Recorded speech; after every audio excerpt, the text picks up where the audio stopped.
सबसे पहले हम जान लेते हैं कि शब्द किसे कहते हैं। अब तक हमने वर्णमाला पढ़ी है। वर्णमाला किससे बनती है? स्वर और व्यंजनों से। तो अलग अलग स्वर और व्यंजन, इनका जो समूह एक साथ हो जाता है तो उससे बनते हैं शब्द। अब शब्द किसे कहेंगे हम? जिसे कोई अर्थ निकलता है। ऐसे ही वर्णों के मिलाप को हम शब्द कहते हैं। अर्थात शब्द कैसे होने चाहिए? सार्थक। सार्थक का अर्थ क्या होगा? जिससे कोई अर्थ निकलता है। लेकिन बहुत सारे शब्द ऐसे होते हैं या बहुत सारे वर्णों का मेल ऐसा होता है जो निरर्थक होते हैं, उनसे कोई अर्थ नहीं निकलते। तो ऐसे शब्द के या ऐसे वर्णों के समूह को हम शब्द नहीं कहेंगे। सबसे पहले एक उदाहरण देख लेते हैं। यहाँ पर देखो, मैंने बहुत सारे व्यंजन और स्वर लिखे हुए हैं अलग अलग। जैसे कि प ये क्या है? व्यंजन। उसी प्रकार उ ये क्या है? स्वर। फिर स, फिर त, यह दोनों व्यंजन है। उसके बाद अ स्वर, क व्यंजन और अ। तो इस प्रकार से अलग अलग स्वर और व्यंजन के मिलाप से मैंने एक शब्द बनाया। कौन सा शब्द बनाया? पुस्तक। हाँ, देखो यहाँ पर प और उ, इसके मिलाप से शब्द वर्ण बना पु। फिर स, त और अ, इसके मिलाप से वर्ण बना स्त। और फिर क और अ, इस स्वर और व्यंजन से शब्द बना क। तो इस प्रकार इस अलग अलग स्वर और व्यंजन के मिलाप से एक शब्द बना है पुस्तक। जो कैसे है? उसका अर्थ हमें समझ में आ रहा है। पुस्तक का अर्थ क्या होता है? कि जिसे हम पढ़ते हैं, किताब या बुक्स। तो इस प्रकार जिन वर्णों के समूह से जिसका कोई अर्थ निकलता है, ऐसे समूह को हम शब्द कहेंगे। देखिए यहाँ पर मैंने डेफिनेशन अर्थात परिभाषा लिखी हुई है। पढ़ते हैं डेफिनेशन को। वर्णों के सार्थक समूह शब्द कहलाता है। तो इस प्रकार हमने यह जान लिया कि शब्द किसे कहते हैं। जो सार्थक समूह होते हैं वर्णों के, निरर्थक नहीं, उसे हम शब्द कहेंगे। अब देखते हैं शब्द के अलग अलग भेद, अर्थात उसे हम क्या कहेंगे? प्रकार। अब शब्द के जो अलग अलग भेद होते हैं वह अलग अलग आधार पर किए जाते हैं। अब कौन कौन से अलग अलग आधार है? तो कुल मिलाकर 4 अलग अलग आधारों पर शब्द के प्रकार या भेद तय होते हैं। पहला है अर्थ के आधार पर, दूसरा है उत्पत्ति के आधार पर, तीसरा है उत्पत्ति के आधार पर अर्थात संरचना की दृष्टि से या संरचना के आधार पर भी हम उसे कह सकते हैं। अगला है प्रयोग के आधार पर। तो यह शब्द के जो अलग अलग प्रकार या भेद हम पढ़ेंगे, इन आधारों पर पढ़ेंगे। अर्थ के आधार पर, उत्पत्ति के आधार पर, व्युत्पत्ति के आधार पर और प्रयोग के आधार पर। अब देखते हैं अर्थ के आधार पर शब्द के प्रकार या शब्द के भेद। अर्थ के आधार पर शब्द के 2 भेद या 2 प्रकार होते हैं। कौन कौन से? पहला प्रकार है सार्थक शब्द और दूसरा प्रकार है निरर्थक शब्द। सबसे पहले हम जो आधार देख रहे हैं, अर्थ के आधार पर शब्द के भेद, उत्पत्ति के आधार पर कितने भेद होते हैं, ये सब कौन से आधार पर कितने भेद होते हैं वह जान लेते हैं। फिर हम अलग अलग शब्दों के प्रकारों को विस्तार से पढ़ेंगे। तो इस प्रकार हमने अर्थ के आधार पर शब्द के 2 प्रकारों को देखे। पहला था सार्थक शब्द और दूसरा था निरर्थक शब्द। अब आगे देखते हैं व्युत्पत्ति के आधार पर अर्थात बनावट या संरचना के आधार पर। बनावट या संरचना के आधार पर शब्द के 3 प्रकार होते हैं। कौन कौन से होते हैं? रूढ़ शब्द, यौगिक शब्द और योग रूढ़ शब्द। उसके बाद उत्पत्ति के आधार पर, उत्पत्ति के आधार पर भी शब्द के 4 प्रकार होते हैं। कौन कौन से देखते हैं, चलो। पहला है तत्सम शब्द, दूसरा है तद्भव शब्द, तीसरा है देशी या देशज शब्द और चौथा है विदेशी शब्द। अब देखते हैं प्रयोग के आधार पर। प्रयोग के आधार पर शब्द के दो भेद या दो प्रकार होते हैं। पहला है विकारी शब्द और दूसरा है अविकारी शब्द। तो इस प्रकार हमने अलग अलग आधारों पर कौन कौन से शब्द के भेद होते हैं उसको जान लिया। अब इन अलग अलग शब्दों के भेदों को हम विस्तार से पढ़ेंगे। फिर उसके बाद यह हमने अलग अलग आधारों पर शब्द के प्रकार देखे। उसके बाद हम पढ़ेंगे शब्द के अन्य रूप। अब शब्द के कौन कौन से रूप होते हैं इसको आप जब लेसन पढ़ते हो, कविताएं पढ़ते हैं, तो बहुत सारे शब्दों के प्रकारों को आपने पढ़े होंगे। तो उसमें शब्द के अन्य रूप में हम कौन कौन से प्रकारों को पढ़ेंगे वो देख लेते हैं एक बार। उसमें हम पढ़ेंगे या शब्द के जो अन्य रूप होते हैं कौन से होते हैं वो देखेंगे। एकार्थी शब्द, फिर अनेकार्थी शब्द, फिर समानार्थी शब्द और पर्यायवाची शब्द, विलोम या विरोधार्थी शब्द, अनेक शब्दों के लिए एक शब्द और श्रुति सम भिन्नार्थक शब्द। अब देखते हैं जो अब अलग अलग हमने आधार देखे हैं उसमें से अर्थ के आधार पर शब्द के जो प्रकार है, कितने प्रकार है अर्थ के आधार पर शब्द के? दो।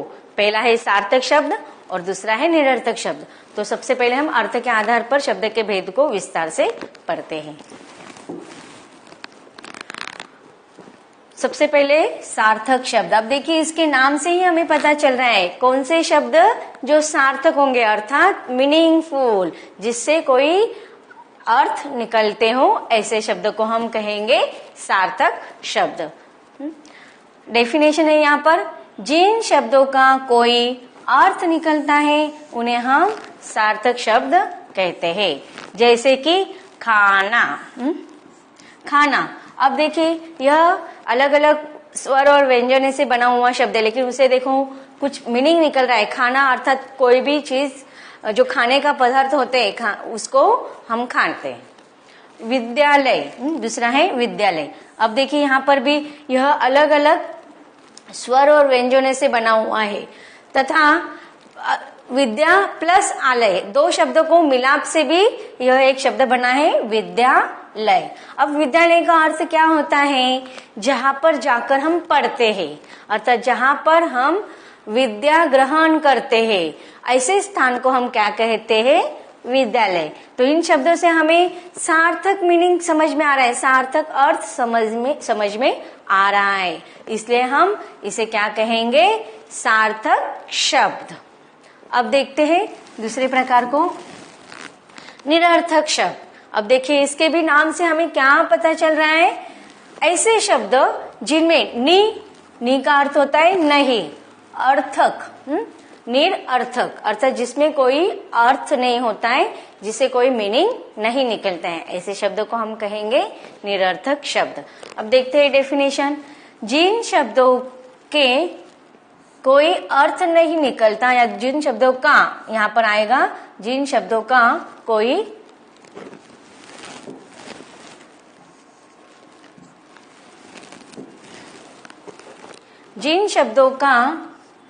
अर्थ नहीं निकलता है उन्हें हम निरर्थक शब्द कहते हैं। अब जैसे उदाहरण पर देखो, मैंने यहाँ पर दो शब्द लिखे हैं। या पहला शब्द कौन सा है? हमल। हमल, इसे कोई अर्थ निकल रहा है? ऐसे शब्द कभी सुना है आपने? मैंने तो नहीं सुना है। अब हमल क्या होता है? नहीं पता। तो हमें ऐसे शब्दों के या ऐसे स्वर या वर्णों के मिलाप से जो शब्द बनते हैं जिसका कोई अर्थ नहीं होते हैं, वो निरर्थक होते हैं, ऐसे शब्दों को हम कहेंगे निरर्थक। अब दूसरा भी देखो, लटक। लटक का भी कोई मीनिंग निकल रहा है? कोई सार्थक अर्थ निकल रहा है? नहीं। तो ऐसे शब्दों को हम कहेंगे निरर्थक शब्द। अब देखते हैं उत्पत्ति के आधार पर अर्थात बनावट के आधार पर शब्द के प्रकार। उत्पत्ति के आधार पर शब्द के प्रकार होते हैं तीन। पहला है रूढ़, दूसरा है यौगिक शब्द, तीसरा है योग रूढ़ शब्द।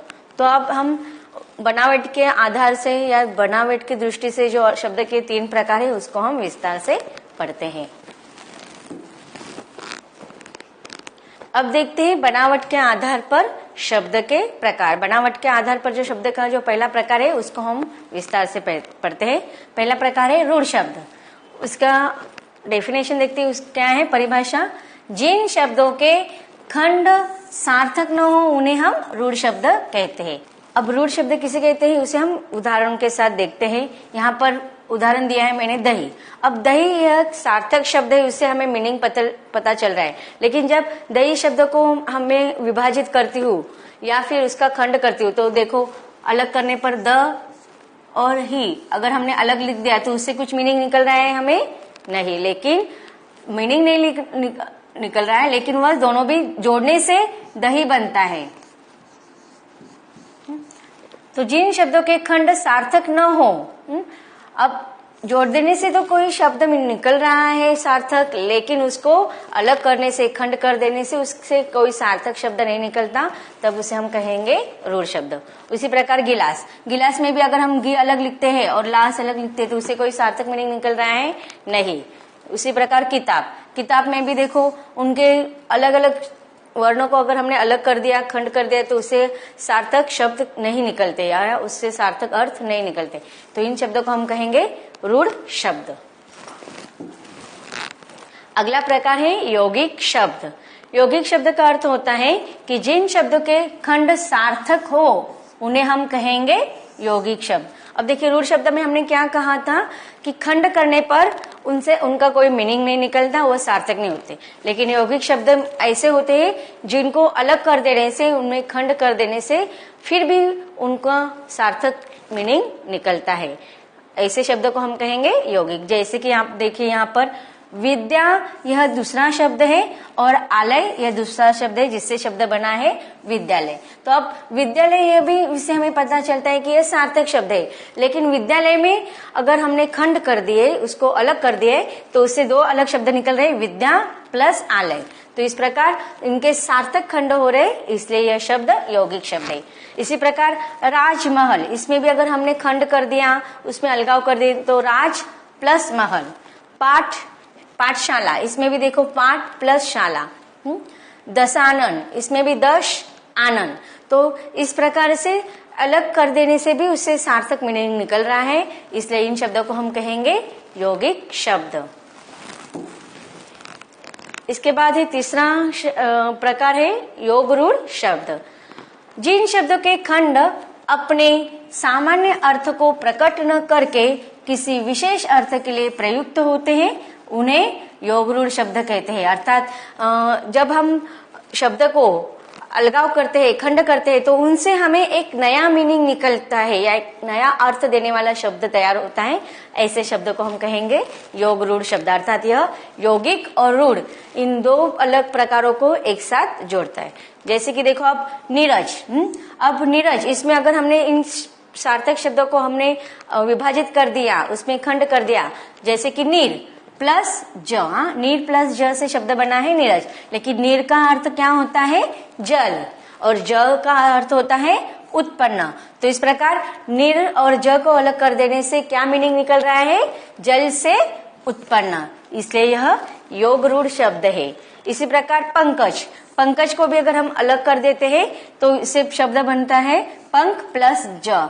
तो इसे पंकज का अर्थ क्या होता है? कमल। तो इस प्रकार यह योग रूढ़ शब्द है। तो बच्चों, इस प्रकार हमने शब्द के अलग अलग प्रकारों में शब्द के आधारों पर शब्द के अलग अलग प्रकार देख लिए। आगे भी हम अलग अलग आधारों पर शब्द के अलग अलग प्रकारों को पढ़ेंगे, लेकिन इसके अगले भाग में।